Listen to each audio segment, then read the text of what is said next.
Halo pemirsa, berjumpa lagi dengan saya, Enduro Pancen Oye, pada segmen Kepo Story. Dan pada saat ini, saya akan membahas mengenai situs bersejarah Gunung Padang yang berlokasi di Kabupaten Cianjur, Jawa Barat. Pada Mei 2024, saya ke sana bertemu dengan dua peneliti situs Gunung Padang yang bernama Profesor Dani Hilmanata Wijaya dan Bapak Andri Sugandri. Dan mereka akan menjelaskan situs Gunung Padang dari sisi geologi. Dan tanpa berlama-lama lagi, mari kita saksikan penjelasan beliau-beliau. Kita sekarang ada di teras 1, 2, 3 Gunung Padang ya. Nah, di sini yang kita lihat, ini ada alignment atau susunan dari kolumnar join ini. Ini arahnya begini ya. Ini masih kelihatan yang menjadi lantai dari teras 3 ini. Di atasnya ada banyak bongkah-bongkah kolumnar join di atas yang si lantai ini. Nah, yang menarik di sini, jadi lantai dari teras 3, teras 2 di sana nanti kita bisa lihat ada susunan kolumnar join itu, dia arahnya diagonal, begini arahnya kira-kira. Nah, begini, ini kira-kira begini. Sama terus ke teras 2. Cuma yang menarik lagi, si kolumnar join itu dia hanya sampai ini nih, ini ya, ini kelihatan. Ini masih melihat. Nah, ini sebetulnya yang teras kolumnar join itu. Nah, ini kalau di deskripsi kita adalah ini lapisan 2 sebetulnya, ini unit 2 yang umurnya 7.500 sampai 8.000 tahun yang lalu gitu ya. Nah, yang menarik, si kolumnar join itu seperti terpotong di sini. Kita melihat dari sini ke sana nggak ada. Dan itu kita bisa tarik garis lurus, kira-kira beginilah. Gitu. Itu juga menjadi pertanyaan kita, kenapa ini berhenti di sini? Jadi kita menyangkanya di sini belum ada penggalian ya, kita menyangkanya di sini ada dinding bawah. Seperti yang kita temukan waktu di fencingnya di teras 5 di sana. Kita jalan terus ke sana ya. Jadi perdebatan yang paling vital, ada sebagian yang menganggap bahwa susunan kolumnar join yang menjadi lantai ini adalah batuan alamiah, dan itu secara geologi sudah nggak mungkin. Dari susunannya bukan susunan alamiah. Kemudian kalaupun misalnya ada orang menganggap bahwa ini adalah susunan batuan alamiah, geologi rock, berarti kan dia sudah diratakan, sudah dipangkas, tapi tidak ada bekas pemangkasan. Dan memangkas batu yang sekeras ini ya luar biasa susahnya. Lebih susah barangkali dengan menyusunnya. Jadi yang benar ini adalah kolumnar join batuan alamiah yang sudah disusun manusia. Ini unit 2.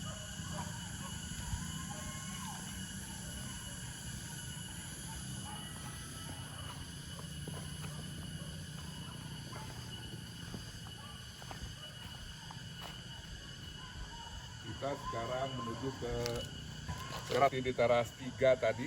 Di sini ada susunan kolumnar join atau batu-batu kolom. Arahnya begini. Jadi ini diukur north 50 east, jadi 50 derajat ke arah timur ya. Gitu ya. Nah, kita ada penggalian ranching arkeologi itu di sana itu, yang ada rumput yang hijau. Kita gali di sana itu. Ingin tahu apakah susunan kolumnar join ini menerus sampai ke bawah atau tidak.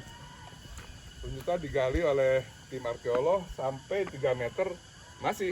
Itu adalah susunan batu kolom ini. Dan kalau di yang kedalaman di trenching itu jelas sekali bahwa itu adalah susunan manusia begitu ya. Di antara batu-batu kolom ini ada diisi matriks atau disebut mortar begitu ya. Dan tidak benar kalau isian itu merupakan pelapukan dari batu ini, karena kalau ada disebut pelapukan dari batu kolom join ini, harusnya kita menemukan si batu ini ada terkelupas dia, mengulit bawang namanya. Tapi di unit 2 ini nggak ada yang mengulit bawang.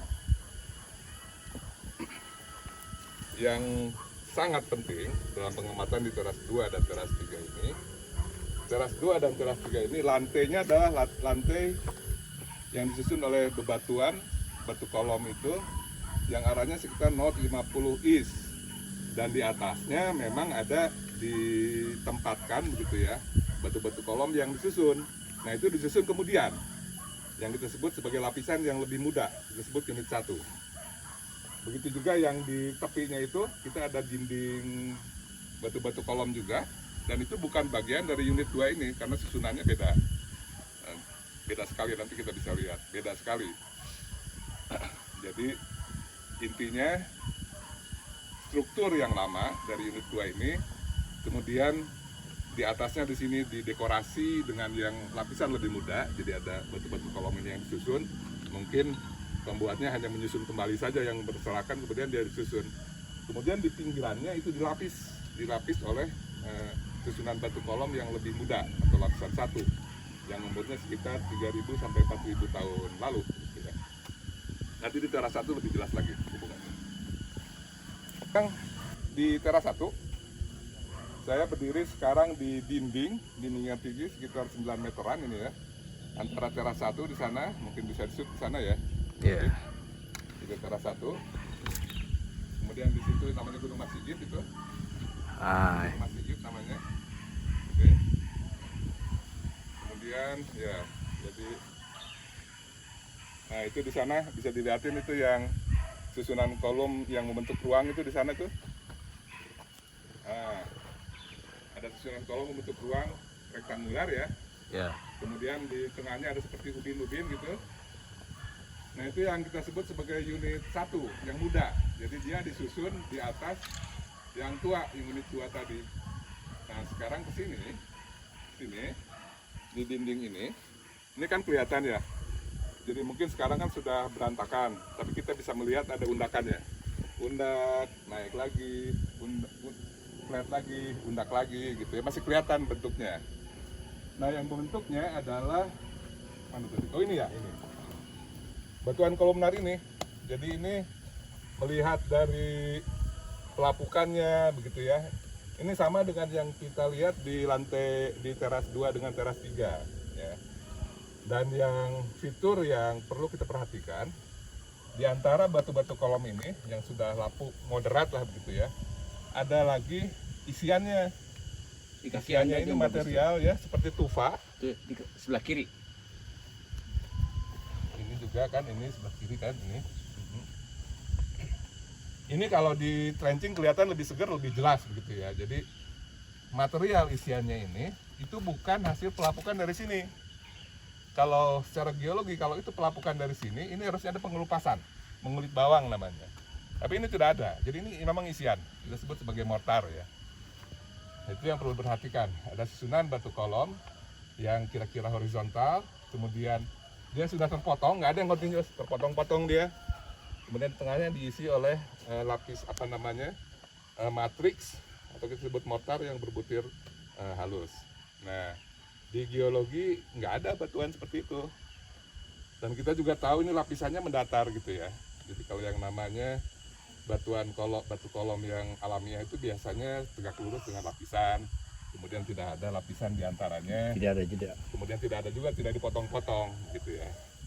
Dan kita tahu ini sudah dibentuk. Ada teras, dinding gitu ya. Jadi menurut kita sih sudah nggak ada keraguan begitu ya. Ini adalah susunan batuan hasil manusia. Dan ini beda dengan unit 1, nanti kita lihat yang dinding-dinding yang memutar teras 1 itu unit 1 yang muda. Oke. Jadi misalnya sekarang katakanlah bukan geologis yang tidak mengerti batuan lah gitu ya. Orang menganggap bahwa ini adalah batuan alamiah. Tapi secara visual ini semua orang bisa lihat bahwa ini sudah dibentuk menjadi dinding yang berteras. Artinya kalau ini batuan alamiah adalah batuan alamiah yang sudah dipahat, dipangkas. Membentuk itu kan harus begitu ya. Ada dua opsi. Ini adalah batuan alamiah yang dibentuk, dipangkas, atau batuan susunan manusia yang ini disusun oleh manusia begitu. Dan itu yang lebih masuk akal juga begitu ya. Karena itu yang lebih mudah juga. Dan kalau ini hasil pangkasan, harusnya ada bekas pangkasan benda tajamnya, dan ini tidak ada. Jadi ini sudah disebut nah ini ya, lapisan. jadi ini batu kolomnya, ini isian mortarnya itu diantaranya ya.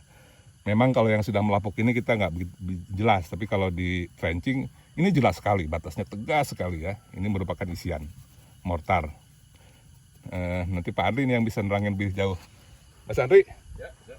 Oke. Baik. Saya sekarang berada pada teras 1 yang relatif lebih tua dibandingkan dengan yang di bawah. Ya. Nah, kita lihat di sini ada susunan kekar kolom, satu bagian yang rebah, ya, yang ada di bawah, ya. Kemudian juga ada bagian-bagian yang relatif tegak, ya. Nah, kalau kita perhatikan sebenarnya susunan kekar kolom alami, ya, itu tidak seperti ini.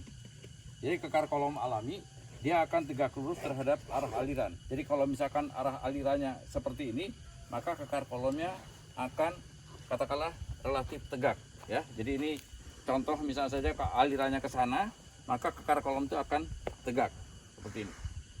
Nah, selain itu kita bisa lihat bahwa kekar kolom ini, ya, seandainya rebah bisa jadi memang dia berada pada bagian yang intrusi. Bisa, ya, kalau dia bagian intrusi. Tetapi di bagian intrusi maupun di bagian katakanlah lavanya yang mengalir, kekar kolom yang ada itu tidak akan pernah ada jeda. Nah, di sini ada jeda, ya. Jadi satu kekar kolom yang di bagian atas ini, ya, di bagian atas ini, yang kedua yang ini, dan yang ketiga ini. Dan kemudian kalau kita perhatikan bagian-bagian ini itu merupakan bagian-bagian potongan yang katakanlah disusun begitu saja, ya. Jadi intinya kekar kolom ini memang alami, ya, tetapi telah ditambang, ya, kemudian ditransport dan disusun, ya. Ini jedanya. Nah, jedanya ini ternyata terdiri dari batuan, ya, yang sangat berbeda, ya. Jadi ini adalah mortar yang komposisinya tidak lain adalah banyak silika dan besinya, ya. Di sini ada banyak silika dan besinya, ya. Sehingga kalau kita perhatikan memang kekar kolom ini, ya, merupakan bagian yang memang telah ditambang, ya, kemudian ditransport, dipindahkan dan disusun, ya. Jadi ini contoh jedanya. Nah, jedanya Anda bisa perhatikan, ya, jedanya ini, ya, termasuk juga katakanlah jeda yang ini, ya. Ini ada jedanya di sini, ya, itu, ya. Nah, ini. Nah, kemudian Anda bisa perhatikan di antara itu juga bisa diisi oleh batuan-batuan, pecahan-pecahan batuan yang untuk katakanlah untuk Pecahan-pecahan, ya. ya pecahan-pecahan batuan untuk mengganjal aja gitu, ya. Ada Nah. satu hal lagi, Andri, diskusi sedikit nih. Ya. Kita lihat ini kan mukanya rata, ya. Ya. Itu kan tidak alami, tidak pernah ada alami rata. Terus saya lihat ini apa ya, tidak simetris. Jadi seperti ada yang dipangkas ini loh. Ini dipangkas atau alamiah ininya, ratanya ini. Ya. Bisa jadi, ya. Iya, jadi ini ratanya muka ini pun itu sudah sesuatu hal yang sangat artifisial, ya, bukan alamiah. Nah, kalau kita coba ini jelas sekali, ya. Ini ada 1, 2, 3, 4 paling tidak, ya.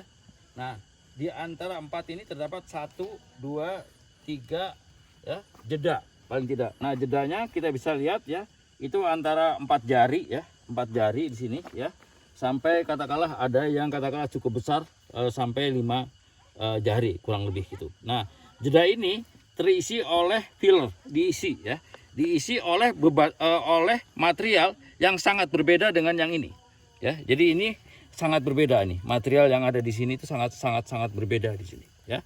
Ini sangat berbeda. Nah, ini materialnya lebih lunak tetapi merekatkan antara kekar kolom yang ini dengan kekar kolom ini dengan beban, ya. Dengan bebannya sendiri si bagian ini itu akan katakanlah rekat satu sama lain, ya, dengan jeda ini. Nah, jeda ini terdiri dari material, ya, yang warnanya agak kecoklatan, ya, dan ini ternyata merupakan material yang banyak mengandung silika dan besi, ya. Nah, material silika besi ini kalau dia terkena tekanan dia akan mengeras, ya, menjadi perekat antara kekar kolom ini, ya. Jadi ini kurang lebih seperti itu. Seperti semen apa? Pozolan, ya? Pozolan, ya. Jadi ini adalah bagian dari salah satu semen yang paling tua di dunia, ya. Itu Namanya Pozolan. Nah, Pozolan itu berasal dari suatu kota namanya Pozzolano di bawah kaki Vesuvius, ya. Nah, ini Anda bisa lihatnya ini, ya. Nah, ini adalah bagian dari Pozolan semen yang katakanlah menjadi perekat di antara di antara kekar kolom ini. Nah, pozzolano itu ada di bawah Gunung Vesuvius, dan karena Vesuvius itu meledak dan melontarkan piroklastik yang kemudian dia ternyata digunakan sebagai semen untuk membangun kota Roma. Ya, berasal dari sini. Jadi dia memang diambil sengaja, ya, disisipkan di antara kekar kolom ini untuk menjadi bagian perkat dari kekar kolom yang rebah ini. Ya, terima kasih. Nah, yang dari kebudayaan lebih muda yang kita sebut sebagai lapisan 1.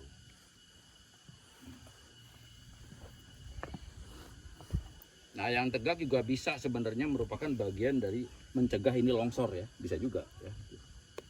Ya, ini jadi sebagai pasak, ya, sebagai pasak.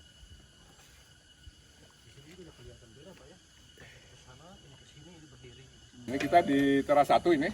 Jadi ini salah satu lapisan yang paling muda. Jadi dia mengkonfigurasikan si kolumnar join ini. Di sini seperti ruangan. Kemudian di sini ada lantainya gitu ya. Nah, waktu itu kita gali di sini.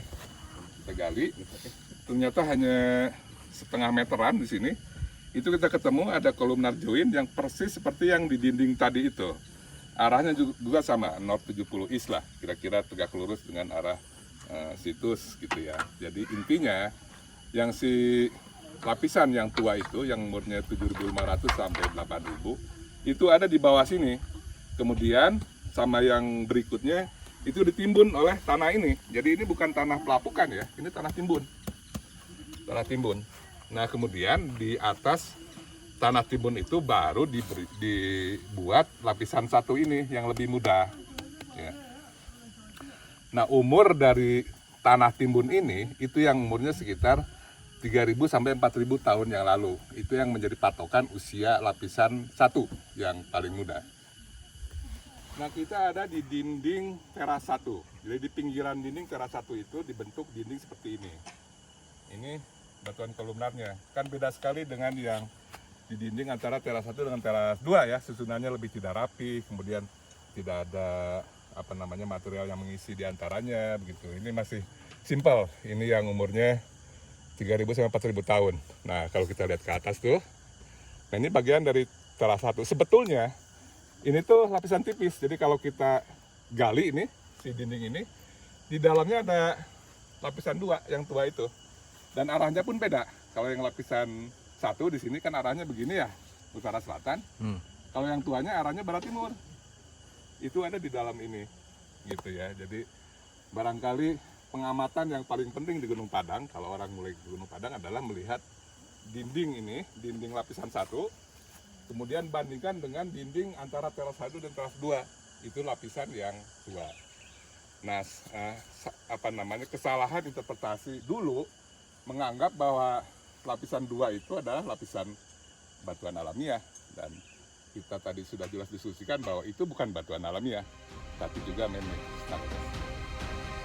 Begitu. Siap. Bagaimana penjelasan beliau ini mengenai situs Gunung Padang? Kalau mau ada yang ditanyakan atau dikomentari, silakan komen pada video ini. Jangan lupa subscribe atau like jika Anda menyukai video ini. Kalau nggak suka, ya nggak apa-apa. Saya juga nggak maksa. Sampai berjumpa lagi di video-video selanjutnya. Bye.